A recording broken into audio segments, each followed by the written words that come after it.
Meus amigos, vamos retomar as nossas reflexões acerca do direito.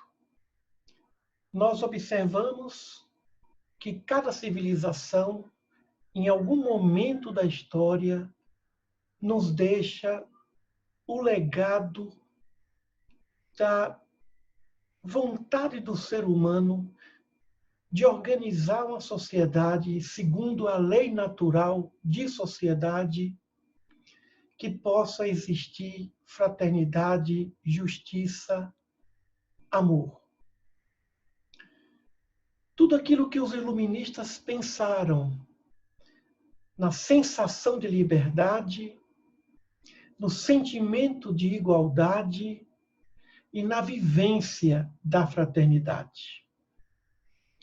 Hoje nós vamos falar um pouco a respeito do direito americano, que surgiu de uma revolução, de uma vontade, de uma ânsia de liberdade, e depois nós vamos falar um pouco a respeito do direito brasileiro. Muito bem.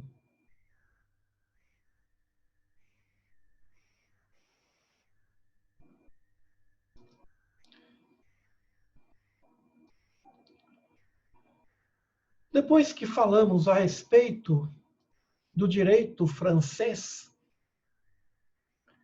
nós vamos agora falar um pouco a respeito do direito americano, falando da Guerra da Independência dos Estados Unidos da América. Uma guerra que pudesse libertar aquelas colônias vinculadas à Inglaterra e que pudesse ter a liberdade e uma reconstrução. Os Estados Unidos foram, na verdade, uma reconstrução da Inglaterra, dentro de uma consciência e, ao mesmo tempo, de um pensamento inovador. É evidente que a grande Inglaterra tem muitos méritos. A cultura inglesa é uma cultura que impressiona. Não apenas o direito, também em todas as áreas, no esporte. Quando nós falamos em futebol, que é o esporte mais popular do mundo, ele veio da Inglaterra. Hoje, o idioma mais popular do mundo é o inglês. A origem do parlamentarismo, que é um processo histórico de evolução, também veio da Inglaterra. Então, nós, no mundo ocidental, devemos muito aos gregos e muito aos romanos, e devemos muito aos ingleses também. Pensando numa reflexão, o americano foi um repensar da cultura inglesa. O futebol, que é tão famoso na Inglaterra, nos Estados Unidos existe o futebol próprio, futebol americano. Em tão pouco tempo, aquelas 13 colônias marcaram profundamente o cenário internacional.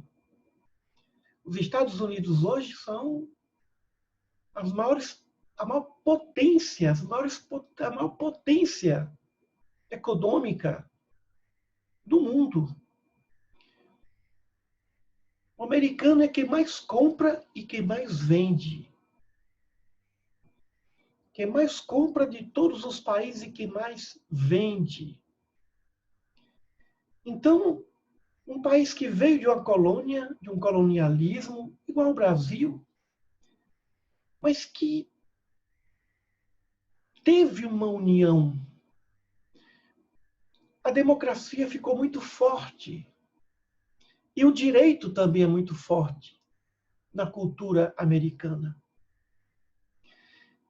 Se nós pensarmos no tempo que o inglês levou para poder ter a sua independência e o que aconteceu a partir da sua independência até os dias de hoje, o povo americano trabalhou muito, produziu muito, e não só isso, soube importar valores, cérebros, para poder se ver crescer uma nação.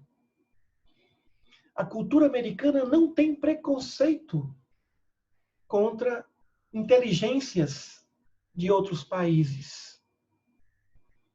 No momento que Einstein se sentiu prisioneiro, ameaçado em seu próprio país, onde ele encontrou guarida? Nos Estados Unidos. Os Estados Unidos, na verdade, são os grandes celeiros culturais.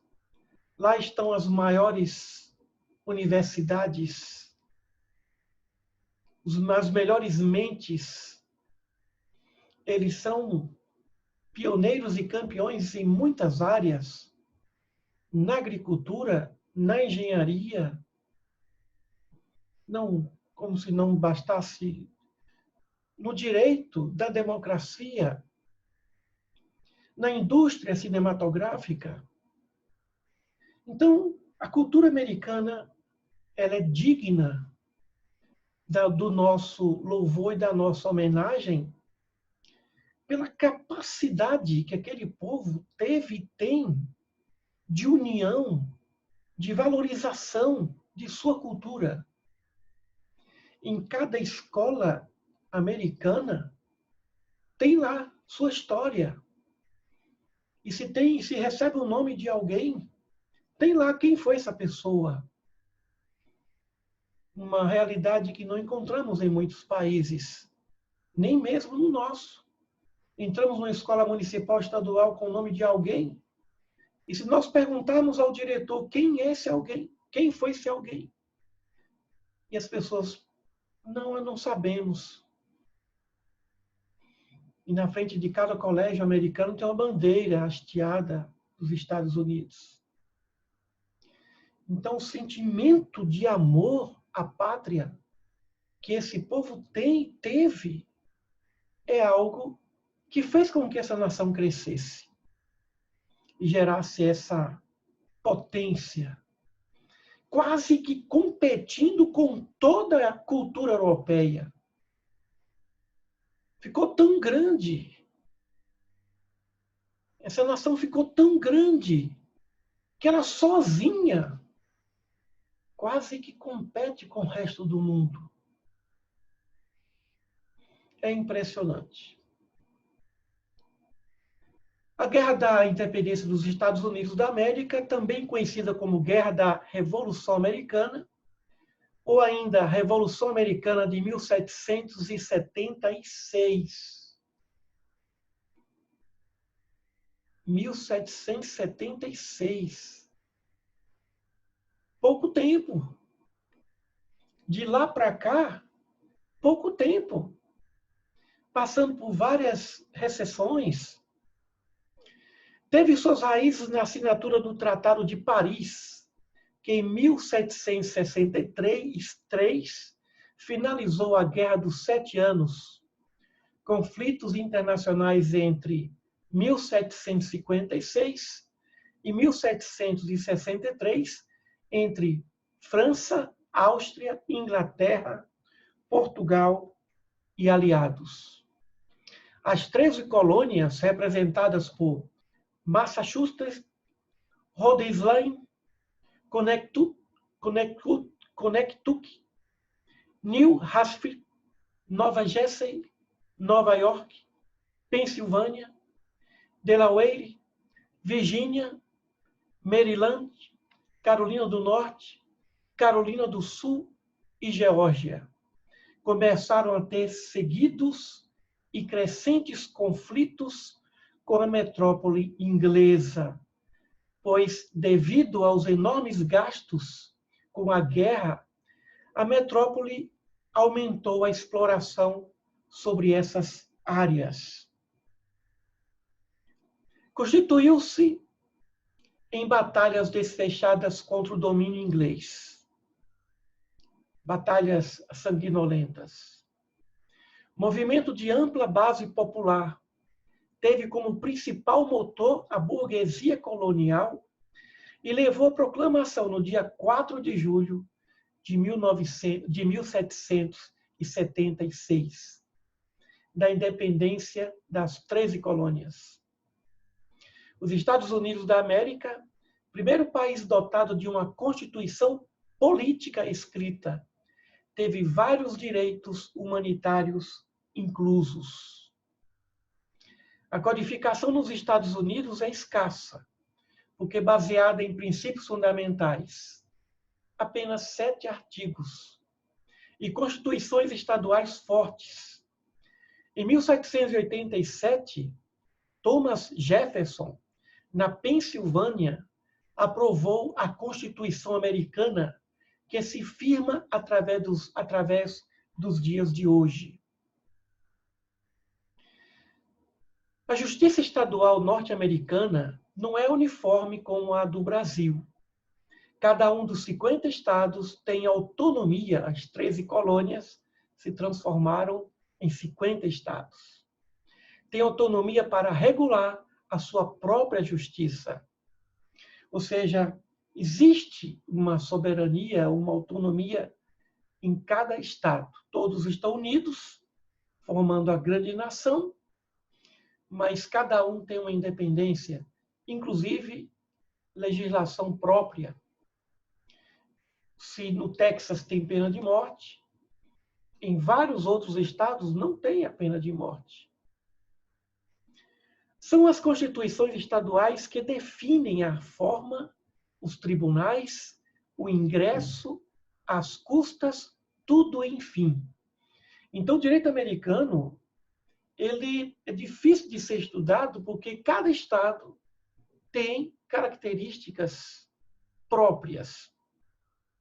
É evidente que existe a lei federal, existe a Suprema Corte, que os estados respeitam, obedecem, mas dentro de sua autonomia, eles legislam e têm leis fortes, muito mais fortes e autônomas do que as nossas leis estaduais aqui no Brasil. E não há um órgão de controle nacional nos moldes do nosso Conselho Nacional de Justiça. Há somente um elo de união dos tribunais, chamado Conference of State Court Administrators, COSCA, criado em 1955, que busca aperfeiçoar o funcionamento dos tribunais estaduais. Principalmente para que a justiça seja mais ágil. Há uma preocupação nesse sentido. A Suprema Corte, ou Supremo Tribunal dos Estados Unidos, é o mais alto tribunal federal dos estados, da nação. Possui autoridade jurídica suprema dentro do país para interpretar e decidir questões quanto à lei federal, incluindo a Constituição. Sua sede está localizada em Washington, D.C. Então, tem a Suprema Corte, que legisla, que decide os conflitos maiores entre os estados, mas os estados têm suas autonomias. E assim, existem particularidades. Os promotores são eleitos. Existe uma preocupação de fortalecer o direito. Nos Estados Unidos, o direito é mais forte do que em muitos países. E onde o direito é mais forte, onde o direito é forte, a democracia é forte também. E onde a democracia é forte, o que é que acontece? O progresso a evolução em todas as áreas, tecnológica, científica, cultural, educacional, também os direitos humanos também ficam fortes. Então, é um direito, é uma cultura que o Brasil, desde o seu nascedouro, passou a reverenciar. As primeiras constituições brasileiras, elas tiveram forte influência do direito americano, não só do direito europeu, mas também do direito americano. Muito bem. O direito no Brasil, formado por leis e os forais. Forais eram documentos de Portugal para regular a administração, já que o Brasil não existia ali uma independência, não existia um direito independente. Com a instituição dos governos gerais, o poder judiciário e o direito foram modificados. Surgiram as ordenações, que eram uma compilação das leis gerais. As três maiores foram as ordenações afonsinas, as ordenações manuelinas e as ordenações filipinas, que vigoraram até a publicação do nosso Código Civil Nacional. E isso em intervalos de tempo. A ordenação afonsina em 1466, manuelina em 1521 e as filipinas, as ordenações filipinas, em 1603. Isso foi no período colonial. No período imperial, a Constituição outorgada em 1824 por Dom Pedro I, com as seguintes características de governo: governo monárquico, hereditário, constitucional, representativo. É quase que uma cópia da monarquia romana no tempo da República, no tempo em que existia o Império e o Senado, a convivência de senadores com imperadores. Muito bem. Até na fase, entre aspas, republicana,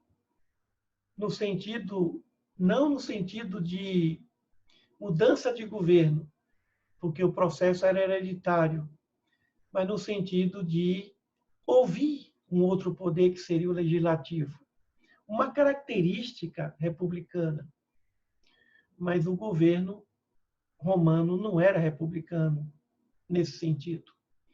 O princípio da separação de poderes, executivo, legislativo e judiciário, e tinha um poder moderador, que era o poder que tentava, talvez esteja faltando esse poder moderador hoje no Brasil, equilibrar as forças, equilibrar as funções, os poderes, os conflitos, moderador de conflitos.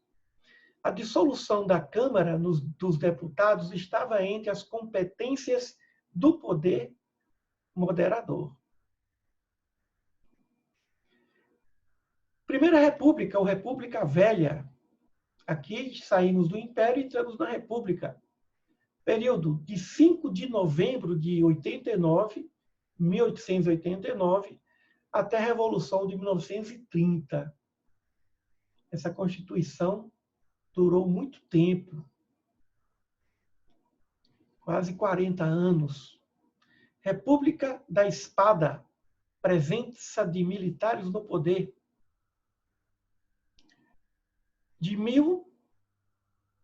Aqui, não é de 1988. Aqui, República, aqui vai a partir de 1930 até 1894. Vejamos aqui. Aqui. O período da República Velha. Temos aqui de 1889 até 1930. Da República da Espada, 1888 até 1894. ao invés de ler aí 1988, 1800. E a República das Oligarquias, presença de civis, 1894 até 1930. Aqui é outra classificação. Primeira República, ainda ou República Velha, Constituição de 1891, estabelece República Federativa dos Estados Unidos do Brasil. Vejam aí a influência dos Estados Unidos da América, né? República Federativa dos Estados Unidos do Brasil, com 20 estados autônomos e mais os territórios. O presidente, o vice-presidente, os senadores e os deputados são eleitos diretamente pelo sufrágio universal masculino. Só as mulheres ficavam de fora. Somente os homens votavam. O presidente era eleito para um mandato de 4 anos, não sendo permitida a reeleição no período seguinte. Então, a primeira Constituição organizou o sistema republicano através do voto direto, mas só masculino, presidente eleito apenas para 4 anos, e o Brasil organizado com 20 estados. Constituição de 1891. Levou muito tempo essa Constituição. Competência da presidência, nomeação e exoneração dos seus ministros, sancionar leis e deliberações do Senado e da Câmara. O poder legislativo é da competência do Congresso Nacional. Os senadores e os deputados são eleitos para um mandato de 9 e 3 anos, respectivamente. Senador, período de 9 anos, e deputados, período de 3 anos. O Rio de Janeiro passa a ser a sede do governo federal. Então, sai lá de Salvador e vai para o Rio. A Constituição de 1891 estabelece: o Poder Judiciário tem como órgão superior o Supremo Tribunal Federal e é composto por juízes federais. Cada estado elege seu governador e sua Assembleia Legislativa e é autônomo para se organizar. Os municípios também ganham autonomia político-administrativa. A Constituição de 1991 estabelece ainda o voto universal, masculino e aberto. Podem votar todos os brasileiros que têm o direito à liberdade individual. É instituído o habeas corpus, entrego o teu corpo. São declaradas as inviolabilidades do domicílio e da correspondência. O sigilo.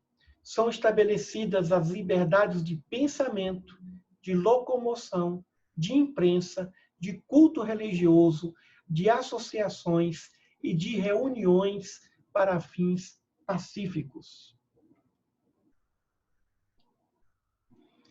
Aí passa a ter agora a Constituição de 1930, República Nova, também chamada de Era de Getúlio Vargas, iniciada com a Revolução de 1930, com a expulsão do poder da oligarquia cafeeira, e foi governo dividido em 3 etapas. O primeiro, de 30 a 34, o segundo, 34 a 37, e de 37 a 45, Estado Novo, ou seja, já do regime ditatorial getulista. A Constituição de 34, durante ainda o governo de Getúlio, né, cria o mandado de segurança, fortalece a estrutura federativa e o regime representativo, limita o poder do chefe do governo e protege os direitos do trabalho, fortalecendo ainda os direitos sociais. É uma Constituição mais democrática. Ainda essa Constituição institui a justiça eleitoral e na área do direito do trabalho promove grandes avanços.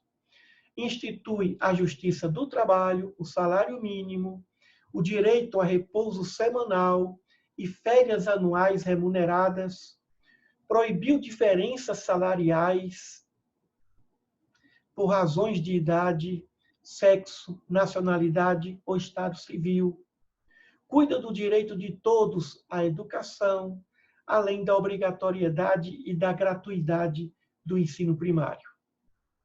Então, como nós percebemos, a Constituição de 34 ela deu um grande salto, um salto social para atingir a cultura, a educação e o trabalho. Foi um grande momento. Aí vem o Estado Novo com o golpe de Getúlio Vargas, que aí organizou uma Constituição menos democrática, a Constituição de 1937. Ele dissolve o Congresso Nacional, revoga a Constituição e promulga nova Constituição. Os prefeitos passam a ser nomeados pelos governadores, que são nomeados pelo presidente da República. Ou seja, Getúlio Vargas aí agora toma o poder. E com garantia de uma Constituição que ele organizou. Muito bem. No período agora de 1964 a 85, a política do Brasil sob o domínio dos militares. E a ausência de democracia, de direitos constitucionais e existência de perseguições que eram contra o regime. Depois da ditadura de Vargas, iniciou um novo processo, ou seja, um processo de abertura de democratização. Na cultura, na educação, abriu. Mas aí, naquele tempo, as pessoas estavam preocupadas se o Brasil ia se tornar uma república socialista. A Guerra Fria estava muito forte entre Rússia e Estados Unidos. E muitos tinham medo de que o Brasil fosse um país socialista ou comunista. Então, o regime militar veio com o apoio da população que temia o comunismo, porque temiam perder seu patrimônio. Olha, eu tenho essa casa aqui, de repente não vai ser mais minha, vai ser do governo, outras pessoas podem morar nessa casa. E nessa época existia um apoio dos Estados Unidos, que também não queria que o Brasil fosse um país comunista. Isso porque existiam umas ideias, depois da ditadura Vargas, o Brasil mudou. E principalmente, logo após a Segunda Guerra Mundial, com uma nova Constituição mais democrática, porque depois da Constituição de 37, vem outra Constituição logo após a Segunda Guerra Mundial. E essa Constituição ela foi mais amena, ela foi mais promissora, mais democrática. E essa abertura causou medo por parte de alguns segmentos. Realmente, existiam muitos partidos políticos, existiam ideias socialistas, evidentemente, mas nada que pudesse ser considerado uma grande ameaça. Mas existiu esse momento em que os militares tomaram o poder por causa dessa ameaça comunista, por causa do pensamento do intelectual que era socialista. Muitos intelectuais defendiam o socialismo. O Brasil não era um país socialista, mas existia esse medo social, que fez com que a sociedade brasileira quisesse o regime militar. O regime militar não foi um regime que os militares quiseram, mas foi um regime que o povo apoiou e quis, mas que tiveram todos eles, o militar e o povo, o apoio dos Estados Unidos. Bem, foi bom? Não foi bom? É evidente que toda ditadura, todo sistema autoritário, menos democrático ou não democrático, é evidente que gera um atraso numa cultura, numa sociedade.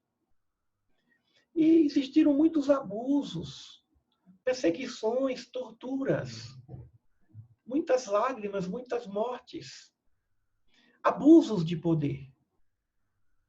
Foi um momento de conflito. Um momento não de guerra civil, mas de conflito entre pessoas que queriam um sistema aberto, democrático, e pessoas que queriam e justificavam o regime militar e que defendiam o nacionalismo, a ordem. Então, a política do Brasil estava sob o domínio dos militares. A ausência de democracia, de direitos constitucionais e existência de perseguições aos que eram contra o regime. Os poderes legislativo e judiciário sob forte influência ou interferência do poder executivo. Existência dos atos institucionais, decretos validados sem que houvesse aprovação de órgão legislativo. O presidente da República decretava leis que não eram discutidas ou autorizadas pelo poder legislativo. Meus amigos, eu vivi um pouco esse tempo. E posso dizer que durante esse processo do governo militar, muita coisa boa também aconteceu. Não tinha inflação. Eram governos sérios e honestos. Não se falava em corrupção. Se existiu alguma corrupção, não chegou a escandalizar. Então, foi um momento de organização. Foi um momento de ordem. Mas que custou muito caro. Sacrificou a democracia. É melhor uma democracia fragilizada do que uma ditadura fortalecida por abusos. O militar não foi preparado para administrar, e sim para defender as fronteiras, os interesses nacionais. É evidente que há também um treinamento para a administração, mas não administração pública. Mas o Brasil teve bons presidentes militares. Teve sim. Presidentes que se preocuparam com o social e com a valorização do sentimento de pátria. Mas é aquilo. Ao mesmo tempo que se tentou e se organizou, também se desrespeitou muitas diferenças. É o preço que se paga. O presidente da República decretava leis que não eram discutidas ou autorizadas pelo Poder Legislativo. A ditadura. Atos institucionais. O AI número 1, autorizava o Poder Executivo cassar mandatos e suspender os direitos políticos. O AI 2, dissolveu os partidos políticos e instituiu a eleição indireta para presidente da República. O AI 3, estabeleceu as eleições indiretas para governador e vice-governador. O AI 4, convocou o Congresso Nacional, que estava fechado, para elaborar nova Constituição. E o famoso AI-5 endureceu o regime, isso foi na década de 70, durante o governo do Emílio Garrastazu Médici. Endureceu o regime, restringiu os direitos fundamentais, proibiu manifestações, suspendeu direitos políticos e deu ao presidente o poder de intervir em estados e municípios. Vetou o habeas corpus para crimes políticos e instalou a censura militar. Bom, O último presidente militar foi o general João Batista de Figueiredo, por quem eu tenho um carinho. Eu me lembro que uma vez eu mandei um cartão para ele. Meu pai serviu o exército durante algum período e ele respondeu com a caligrafia dele mesmo. Ele tinha viajado para Cleveland para fazer uma ponte de safena. E era um general muito, muito dado a entrevistas, diferente do Geisel, diferente do Médici. E ele, em muitos momentos, era bem-humorado. E ele cuidou dessa abertura. Então veio o período da redemocratização, com a promulgação da Constituição de 5 de outubro de 1988, eu lembro dessa época, desse dia. Uma Constituição que foi organizada pelo doutor Ulisses Guimarães, liderada por ele, e organizada pela Assembleia Nacional Constituinte, constituída de senadores e deputados federais, e foi eleito, esses indivíduos foram eleitos para organizar uma Constituição. Se bem com a Assembleia Nacional Constituinte, ela necessariamente não tem que ter cargos, senadores, deputados federais, e sim cidadãos brasileiros. Mas naquela época a sociedade brasileira não estava organizada o suficiente. Então, os partidos políticos prestaram um grande serviço nesse momento. Mas não é esse o caminho. O caminho não é o senador e nem o deputado federal. Pode até ser, mas não é o caminho. A Assembleia Nacional Constituinte não é feita por senadores, por parlamentares, e sim por cidadãos brasileiros. Então, a Constituição chamada de cidadã assegurou diversas garantias constitucionais, com direitos fundamentais, permitindo a participação do Poder Judiciário sempre que houver lesão ou ameaça de lesão a direitos. É a Constituição mais democrática que o Brasil já teve. É a Constituição de 88. A Constituição qualificou como crimes inafiançáveis a tortura e as ações armadas contra o Estado democrático e a ordem constitucional.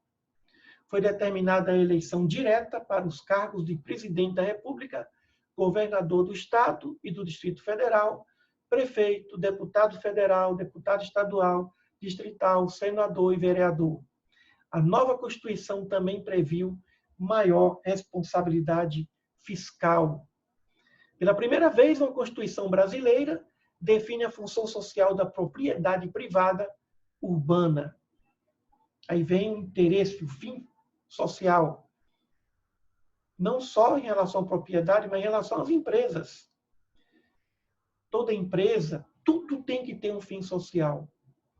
O direito do Brasil foi influenciado principalmente pelo direito romano e pelo direito de países europeus contemporâneos, como Portugal, França, Itália, Alemanha, Inglaterra também. Atualmente tem havido uma crescente influência do direito dos Estados Unidos no direito brasileiro.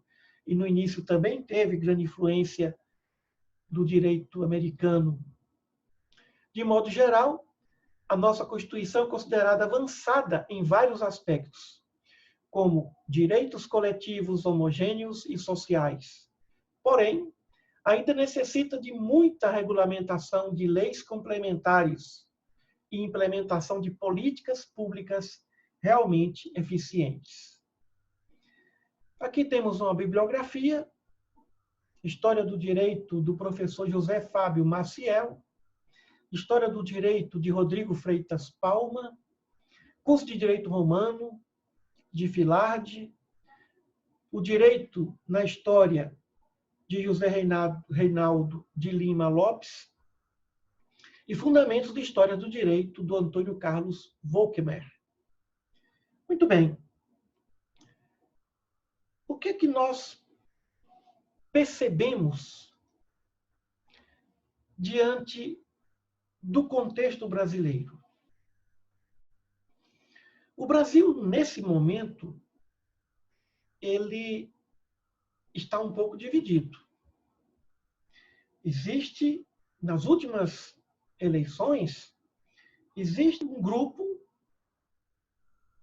que considera a necessidade de ordem e não vê outra saída a não ser o regime militar, contrariando assim a nossa Constituição. E nós percebemos isso nas manifestações, em algumas manifestações populares. Mas a maioria da população não aceita essa postura desse grupo.